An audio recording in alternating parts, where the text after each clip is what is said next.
Have you ever considered why your constitutional rights sometimes apply to government actions, but not always to private organizations? The entanglement test defines state action by determining if the government's involvement with a private entity is so significant that the private entity's actions essentially become those of the government. This is a crucial step because constitutional protections, like those found in the First or 14th Amendments, are generally designed to protect individuals from government overreach, not from private conduct.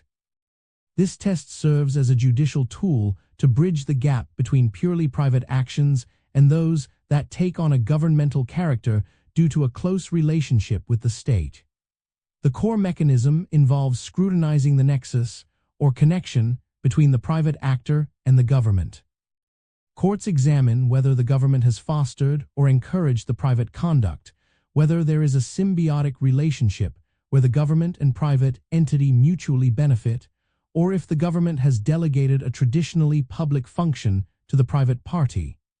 It is about finding a sufficiently close relationship between the state and the challenged action. For constitutional rights to apply, a court must find that there is state action.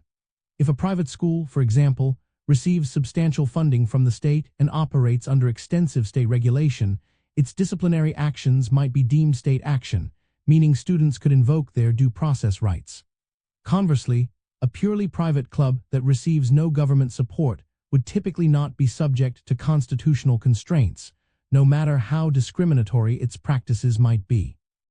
This framework ensures that courts do not overextend constitutional mandates into purely private spheres while still holding government accountable when it acts through private proxies.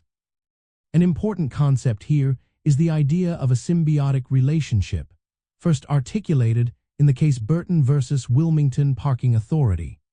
This occurs when the government and a private entity are so intertwined that they are essentially joint participants in the challenged activity, such as a private restaurant leasing space from a public parking garage.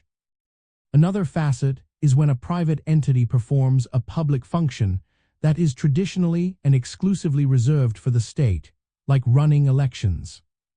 Ultimately, understanding the entanglement test helps clarify when and how your constitutional rights can be asserted against actions that, on the surface, might appear to be purely private. It provides a vital analytical framework for courts to ensure that constitutional safeguards are upheld in situations where government influence extends beyond direct official acts, thereby protecting fundamental liberties even when the state operates through private partners.